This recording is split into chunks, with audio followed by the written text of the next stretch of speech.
పిఠాపురం మనం అంటే జనాలకి తెలుసు పవన్ కళ్యాణ్ అక్కడ ఓడిపోయాడు. పవన్ కళ్యాణ్ ఓడించడానికే వర్మని అక్కడ చంద్రబాబు నాయుడు పెట్టాడు అని. అంతేకాకుండా అక్కడ వర్మనే ఓడిస్తాడు పవన్ కళ్యాణ్ అనేది అందరూ చాలామంది చెప్తూ ఉంటారు రాజకీయ మేధావులంతా.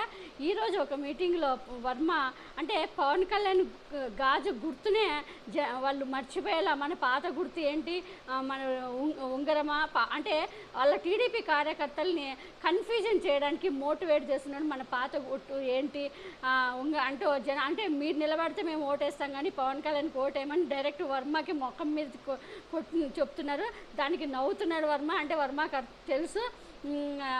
అంతేకాకుండా వర్మకి ఎప్పుడైతే ఆ పిఠాపురంలో ఆ జబర్దస్త్ టీము, ఆ సీరియల్ టీము, ఆ డ్రామా కంపెనీ వాళ్ళు అందరూ దిగేసరికి అక్కడ పెత్తనం అంతా నాగబాబు తీసుకునేసరికి వర్మ గారికి మండింది, నచ్చలేదు. ఎందుకంటే ఈ జబర్దస్త్ టీంల వల్ల ఓట్లు పడవు, ఈ డ్రామా ఆర్టిస్టుల వల్ల, ఈ సీరియల్ ఆర్టిస్టుల వల్ల ఓట్లు పడవు అని వర్మకి. ఎందుకంటే రాజకీయ అనుభవం ఉండే వర్మకి బాగా తెలుసు. రాజకీయ అనుభవం లేని పవన్ కళ్యాణ్కి ఏం తెలుస్తుంది? ఏదో ఆ కంపెనీ వాళ్ళని పట్టుకొని వస్తే ఓట్లు వేస్తారనుకుంటున్నారు.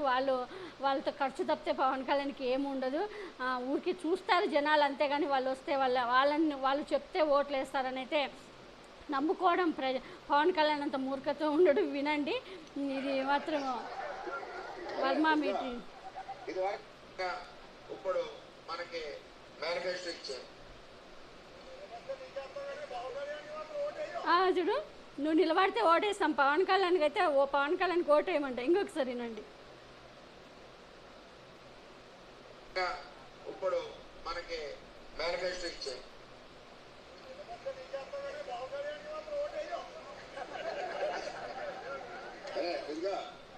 ఇది వరకు మన గుర్తేంటి ఉంగరమేనా? చూడు, ఇంతకుముందు మన గుర్తేంటి ఉంగరమేనా అంటూ కన్ఫ్యూజ్ చేస్తున్నాడు వర్మ. అబ్బా, వర్మ చాలా తెలివైనడు. రాజకీయం అంటే ఇలాంటి రాజకీయం కలిగిన తో పవన్ కళ్యాణ్ ఆడుకుంటున్నాడు. వర్మ చుక్కలు చూపిస్తాడు, తర్వాత తెలుస్తుంది. ఇప్పుడు మనకి మేనిఫెస్టో ఇచ్చారు.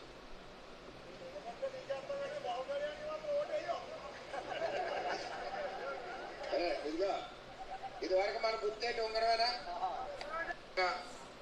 కన్ఫ్యూజ్ చేస్తున్నాడు వర్మ. చాలా తెలివైనాడు.